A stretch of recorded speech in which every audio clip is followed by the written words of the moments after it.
Hi! Jagan వేసిన నాటకాలకైతే పవన్ కళ్యాణ్ తిప్పికొట్టాడండి. ఎందుకంటే జగన్మోహన్ రెడ్డి ఏదైతే ఒక లోకల్ పార్టీని క్రియేట్ చేసి, ఆ పార్టీకి గ్లాస్ గుర్తు లాంటి సింబల్ ఒకటొచ్చేలాగైతే ప్రయత్నం చేశారు.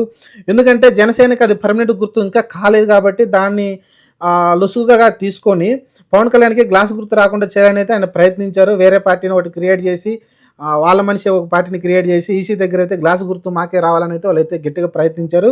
కానీ ఎట్టకేలకైతే గ్లాస్ గుర్తు అయితే జనసేనకే ఇస్తున్నట్టయితే ఈసీ ప్రకటించేసింది. దీనివల్ల అయితే పవన్ కళ్యాణ్ కొంచెం గట్టిగానే దెబ్బ కొట్టాడు అనుకోవచ్చు. ఎందుకంటే గ్లాస్ గుర్తు పోలిన గ్లాసు ఇంకోటి వచ్చిందంటే ఖచ్చితంగా జనసేన పోటీ చేసే ఏరియాల్లో ఏది గ్లాస్ అనేది అర్థం కాక ఓట్లనేవి కొంచెం చీలికైతే ఉంటుంది ఖచ్చితంగా. దీని కారణంగా కొంచెం ఇబ్బంది పడే అంటే కొన్ని సీట్లు కోల్పోయే అవకాశం అయితే జనసేనకు ఉంది కాబట్టి అది అయితే ప్రయత్నించారు జగన్మోహన్ రెడ్డి అయితే. అదైతే పవన్ కళ్యాణ్ గారు గట్టిగా తిప్పికొట్టి ఖచ్చితంగా ఆయన గ్లాస్ గుర్తుని అయితే తను సొంతం చేసుకున్నాడు.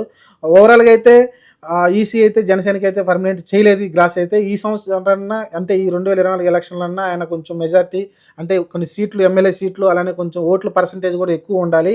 అప్పుడే అతనికైతే ఈ గ్లాస్ గుర్తు అయితే పర్మనెంట్ చేస్తారు. ఎందుకంటే ఎమ్మెల్యేలన్నా కనీసం మినిమమ్ ఇంత ఎమ్మెల్యేలన్నా వచ్చుండాలి.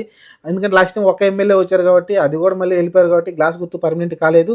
అలానే ఓట్ల పర్సెంటేజ్ కూడా 6% కన్నా లోపే ఉంది కాబట్టి 5.5% ఉంది కాబట్టి అందుకని గ్లాస్ గుర్తు అయితే జనసేనకి అయితే పర్మనెంట్ చేయలేదు. ఎందుకంటే ఏదైతే ఫ్యాన్ గుర్తు మన వైసీపీకి ఎలా ఫ్యాన్ గుర్తు పర్మనెంట్ ఉండిపోయిందో, అలానే సైకిల్ గుర్తు ఎలా పర్మనెంట్ ఉండిపోయిందో, అలా గ్లాస్ గుర్తు పర్మనెంట్ కావాలంటే మినిమమ్ ఇంత పర్సెంటేజ్ ఓట్లు అనేది రావాల్సి ఉంటుంది.